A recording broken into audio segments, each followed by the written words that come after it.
Hi hello കേരളക്കര ഒന്നാകെ കാത്തിരുന്ന ആ ഒരു ദിവസം നമ്മുടെ നാട്ടിൽ വന്നെത്തി കേട്ടോ.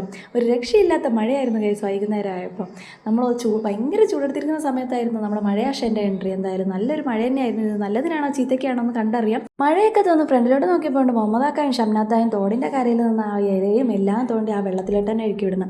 പിന്നെ ഞാൻ അങ്ങോട്ട് കയറിപ്പോയപ്പോഴേക്കും എന്താ നമ്മളെ പോരം വണ്ടിയിൽ പണി നടന്നുകൊണ്ടിരിക്കുക കേട്ടോ. നമ്മൾ ഫാമിലി ആയിട്ട് പോകണം, നമ്മളെ സ്വന്തം ടെമ്പോയാണ്. അപ്പോൾ ഇതിൻ്റെ പണിയൊക്കെ നടന്നിട്ടുള്ള വേറൊരു വീഡിയോ ഞാൻ കാണിച്ചു തരാം. അപ്പം വണ്ടിയുടെ ഉടമസ്ഥനാണ് അതായത് ഷംനാത്ത. ഭയങ്കര ചിരിയാണ്ടോ ഞാൻ വീഡിയോ എടുക്കണുണ്ട്. അപ്പം കടയിൽ സാധനം വാങ്ങിക്കാൻ ആൾ വന്നപ്പോൾ ഞാൻ ഷംനാത്താരെ വീട്ടിൽ നിന്ന് തിരിച്ചു വന്നു കേട്ടോ. അപ്പോൾ എൻ്റെ വീടും ഷംനാത്താരെ വീടും തമ്മിൽ വലിയ വ്യത്യാസമില്ല. എൻ്റെ വീടിൻ്റെ തൊട്ട് ഫ്രണ്ടിൽ തന്നെയാണ് ഷംനാത്താരെ വീട്. മഴ പെയ്തപ്പോഴേക്കും ഒരു പ്രത്യേകതരം വൈബായതുകൊണ്ട് നമ്മളെല്ലാവരും വിചാരിച്ച് വൈകുന്നേരം ബജിയും ചായയൊക്കെ ആയിട്ട് നമ്മുടെ വീട്ടിലങ്ങ് കുറച്ച് നേരം സ്പെൻഡ് ചെയ്യണം. അപ്പോൾ വൈകുന്നേരം ആയപ്പോൾ ഷംനാത്ത സ്പെഷ്യലാണ് മുളക് ബജിയും കാബജിയൊക്കെ.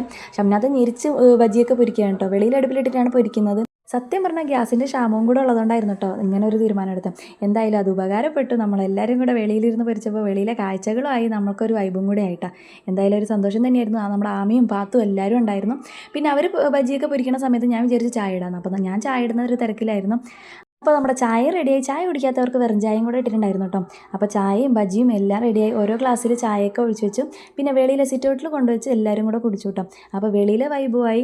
പിന്നെ എല്ലാവരും ഉണ്ടായിരുന്നു. ഷംനാത്താരെ മക്കളും, റംസത്താരെ പിള്ളേരും, പിന്നെ റജീനാത്താരെ മക്കൾ, പാത്തു എല്ലാവരും ഉണ്ടായിരുന്നു കേട്ടോ. പാത്തു എന്ന് പറയുന്നത് കഴിഞ്ഞ ദിവസം കല്യാണം കഴിഞ്ഞ കൊച്ചായിരുന്നു.